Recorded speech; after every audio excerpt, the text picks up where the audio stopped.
The wind whispered across the brittle fields, sending golden stalks of wheat bowing in solemn reverence. At the edge of the sleepy town of Eldridge stood a forgotten house, cloaked in ivy and shadow. Its shutters had long since surrendered to rust, and the wooden boards on the porch creaked like old bones. Locals passed it with quiet glances, their gazes drifting away as if they feared locking eyes with its decaying frame might awaken some old sorrow buried deep in its walls. No one had lived there for decades. No lights, no laughter, no life. But one rainy October afternoon, a silver car pulled into the overgrown driveway, its engine cutting through the silence like a sharp memory. From it stepped a young woman in her early 30s, Elena Brooks. Her dark green coat clung to her, heavy with raindrops, and in her hand was a worn leather satchel filled with papers, letters, and a single faded photograph. Elena had not returned to Eldridge since she was 7 years old. Her hands trembled slightly as she reached for the iron gate. It groaned in protest as she pushed it open, the sound loud and haunting in the drizzle. Every step toward the house was a step through time. She could almost see her younger self running barefoot across the porch, giggling as her mother called out from the kitchen window. But those memories were deceptive, too warm for a place that held so much pain. She reached the door and paused. A single key silver, aged, and slightly bent rested in her palm. Her Aunt Margot had mailed it to her just 2 weeks before she died. Along with it came a note written in the same script Elena remembered from childhood. When the time comes, go home. There are things that must be remembered.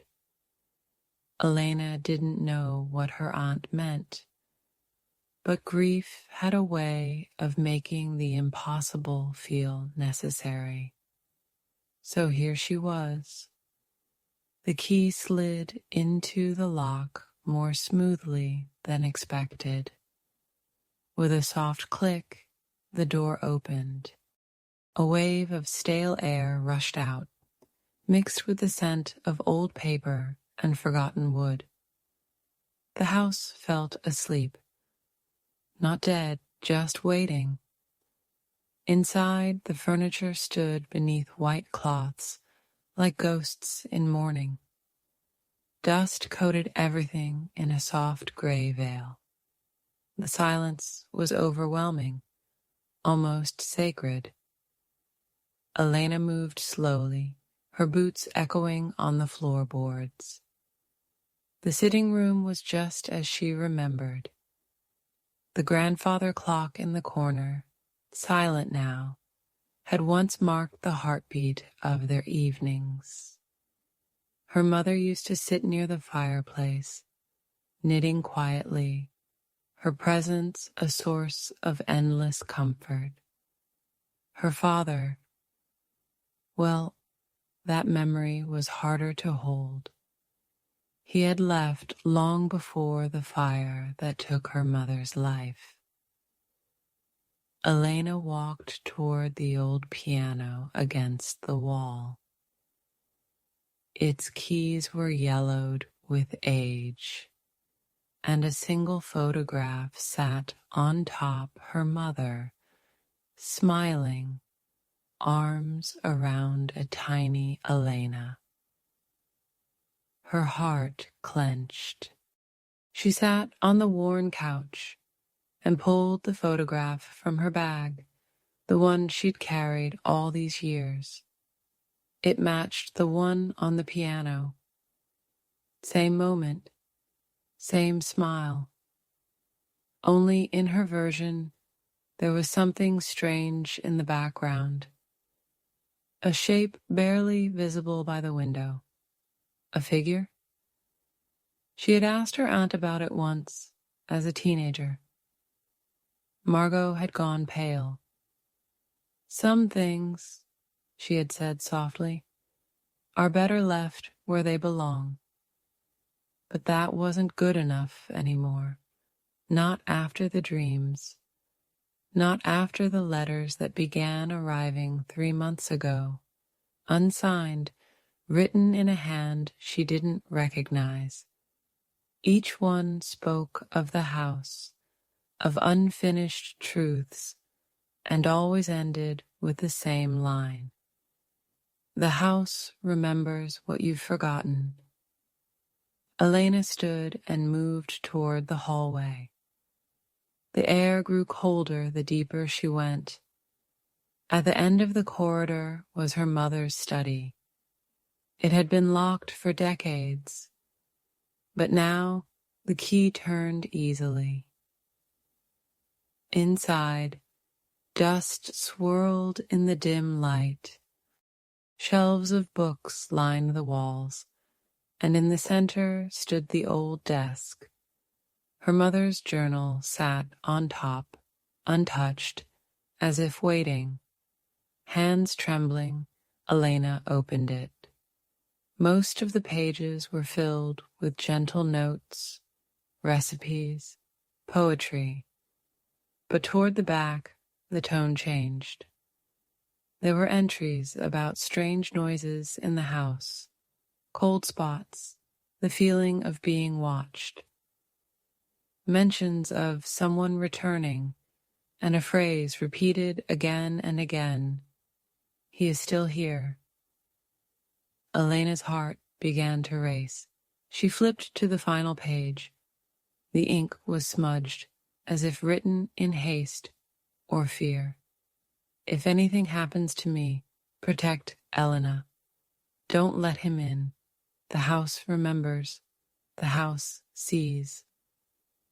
The words echoed in her mind. Then, from somewhere deep in the house, she heard a soft thump. She froze. The sound came again.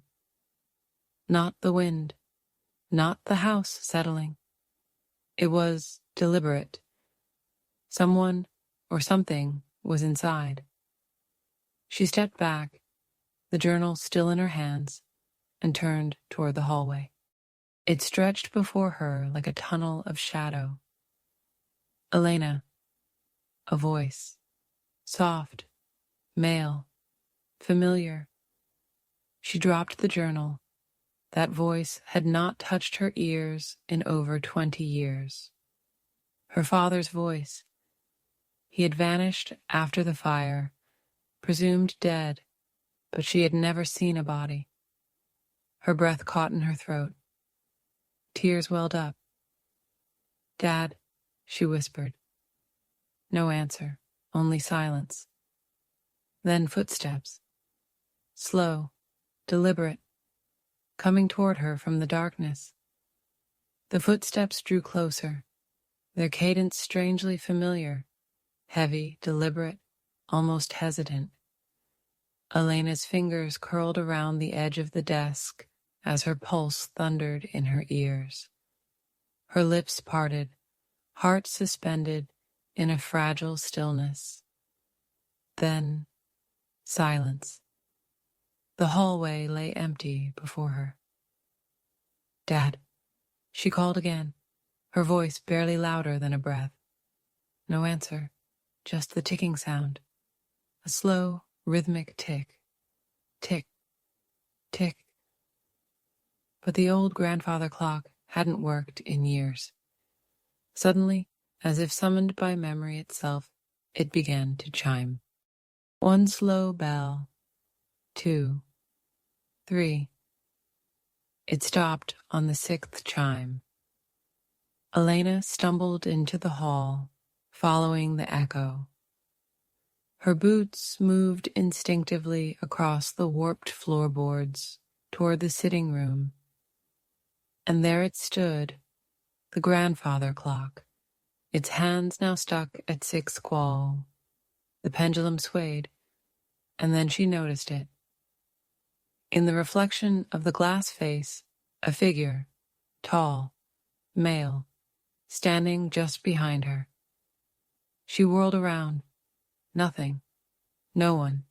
Just the quiet hum of the house, as if it had exhaled. Elena's knees buckled slightly. She dropped to the couch, heart pounding in her throat.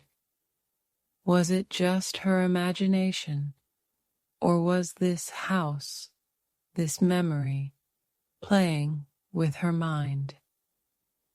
She pulled the satchel onto her lap and began rifling through the contents. At the bottom, beneath folded letters and old receipts, was a sealed envelope. No name, no address, only a wax stamp she hadn't noticed before. A tree, its roots tangled like veins. She broke the seal. Inside was a letter. Elena, if you are reading this, then the house has begun to stir again. It means he's close or never left. There is a truth you must uncover, a cycle that only you can end. But it must be done with both courage and clarity. Do not trust the voice. Do not believe the memories until you see them for yourself. The mirror upstairs will show you what was hidden. Your mother tried to stop him. Now it's your turn. There was no signature. Elena's fingers trembled as she folded the letter again. The voice, the clock, the footsteps. She had returned for closure, for peace, but instead she'd walked into the unraveling of something ancient. She stood again.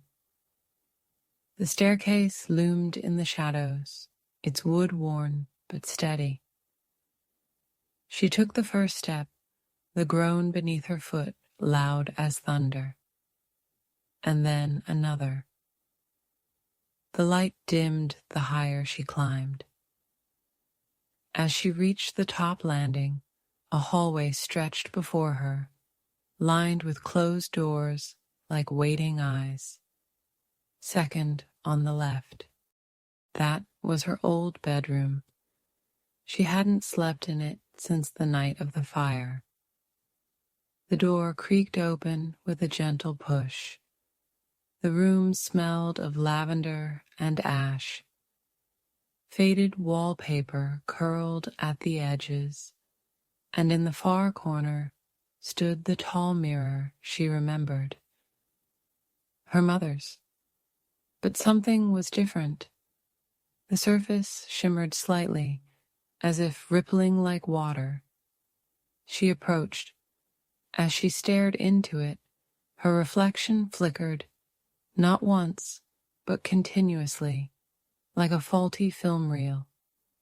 Her face shifted, her eyes aged, her clothing changed, and then a scene appeared. A little girl curled up in bed, a woman, her mother, brushing back her hair, whispers, laughter, then darkness. A man entering the room. Her mother's voice raised in fear, then screams. Elena stepped back, gasping. The vision stopped. No. She pressed her hands to her chest, trying to control her breath. The fire, she'd always believed it was an accident. But now she wasn't sure. And the figure. That wasn't her father. It was something else. Elena backed out of the room, the sound of the wind outside growing louder, almost like wailing. The house groaned. Floorboards popped. Somewhere downstairs, the front door slammed shut.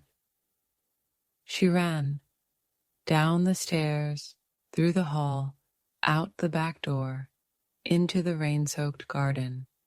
She bent over, hands on her knees, sobbing, not from fear alone, but from the weight of an old lie crashing down. A voice echoed behind her again. Elena.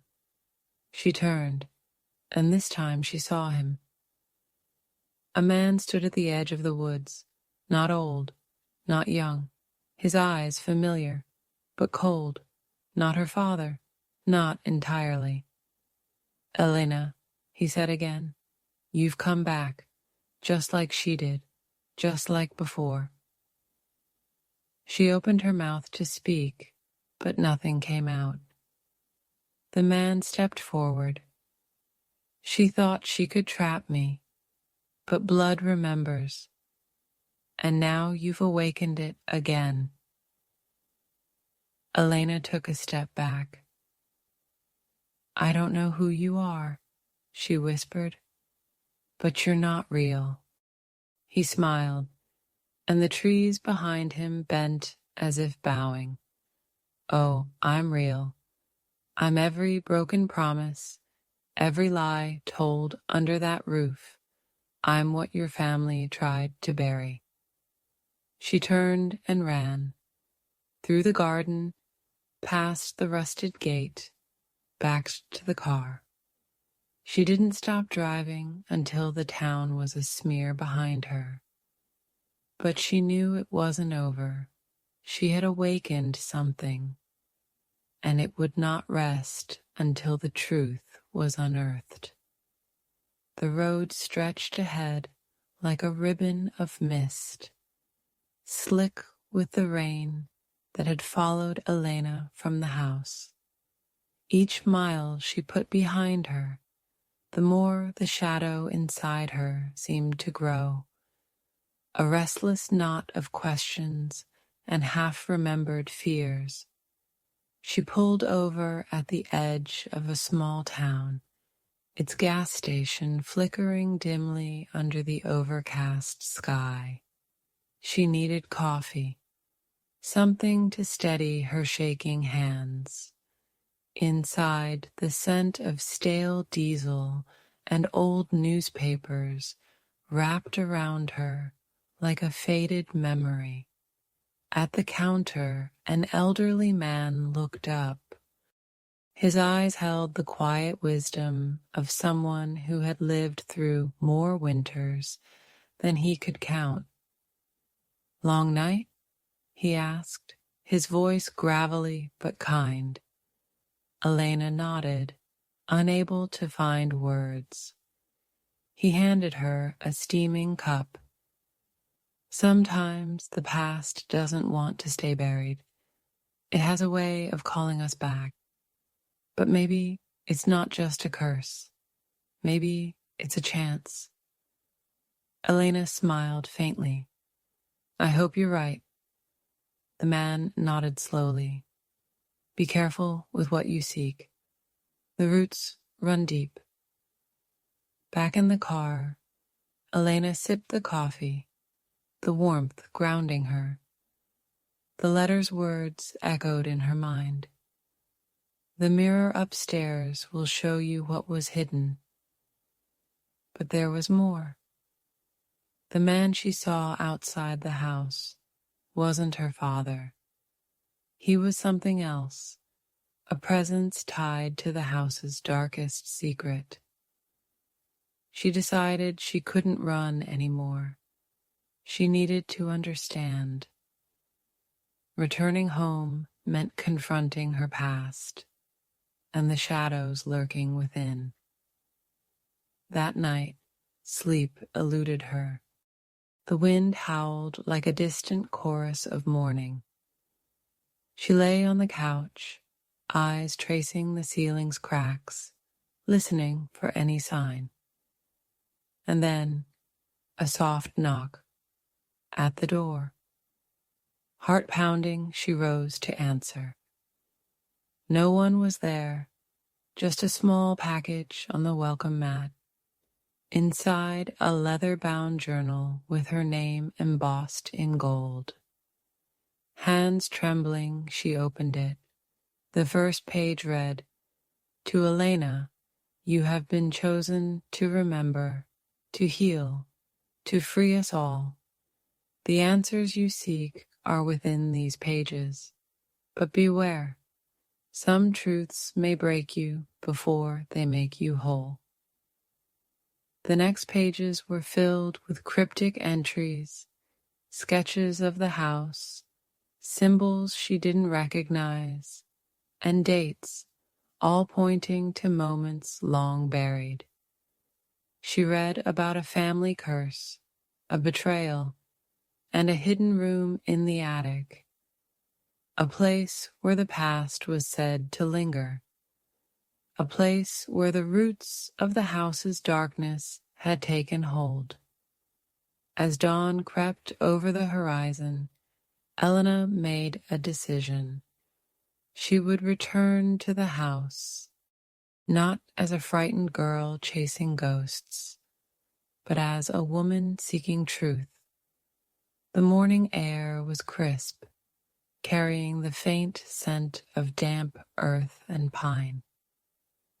Elena approached the old house, its weathered facade looming like a sentinel guarding its secrets. The sky threatened rain again, but she felt a strange resolve steadying her steps. The key she found in the journal's last entry fit perfectly into the attic door's rusty lock. The creak as it opened echoed through the empty rooms like a sigh from the past itself. Inside the attic, dust motes danced in the slanting light. Boxes filled with forgotten belongings lay scattered, but one corner drew her attention. A large, ornately framed mirror, covered with a thick velvet cloth. Her hands trembled as she pulled it away, revealing the glass beneath, cracked but still reflecting the dim attic light.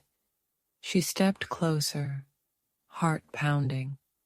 The mirror shimmered, and her reflection blurred. Suddenly, the surface rippled like water. Then, images flashed, scenes from a life she never lived but somehow remembered. A woman crying by the fireplace, a man shouting in anger, a child hiding beneath the floorboards. The journal had mentioned a hidden room behind the mirror. With a trembling hand, Elena pressed against the glass. The mirror swung forward, revealing a narrow doorway. Taking a deep breath, she stepped inside. The room was small and dark, lined with old photographs and letters pinned to the walls. Each one told a story: love and loss, betrayal and forgiveness. In the center, a dusty wooden chest sat unopened. Elena knelt and opened it. Inside lay a bundle of letters, tied with a faded ribbon. She unfolded the first letter, written in a delicate hand. "My dearest Elena, if you are reading this, then you have found the truth I hid so long ago. Our family story is not one of shame, but of survival. Remember us not for our faults, but for our courage. You carry our legacy and the power to change it." Tears welled in Elena's eyes. For the first time, she felt a connection to the past, a bridge between who she was and who she could become. Outside, the rain began to fall softly, washing away the dust and shadows. and inside her heart, a seed of hope took root. Elena carefully read through each letter, the stories of her ancestors unfolding like a tapestry woven with pain and resilience. One letter spoke of a woman named Isabel, who sacrificed everything to protect her children from a cruel fate. Another told of Jacques, a man who fought against injustice, only to lose his family in the process. As the hours passed, Elena felt the weight of history settle upon her shoulders, but also a strange sense of strength. These people were her blood, their struggles etched into her very soul. She sat back against the wall, clutching the last letter. Her mind raced with questions about forgiveness, about identity, about the future. Suddenly, a soft knock at the attic door startled her. "Elena, are you up there? Dinner's ready."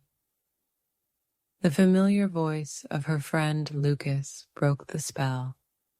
She smiled, wiping away tears. "Coming," she called. Closing the chest and covering the mirror once more, Elena descended the stairs with a newfound determination. She was no longer just the curious girl from the village.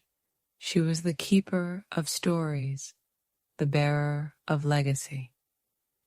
And she vowed to honor it by living fully, fearlessly, and with love. Days turned into weeks as Elena immersed herself in the legacy left behind. The letters and photos became her companions. Their stories carved pathways through her heart, reshaping her understanding of love and loss. She began to visit the village elders, piecing together oral histories that matched the fragments she found. Every story echoed a common theme: survival through connection, healing through truth. One evening, under a sky streaked with violet and gold, Elena stood on the hill overlooking the village.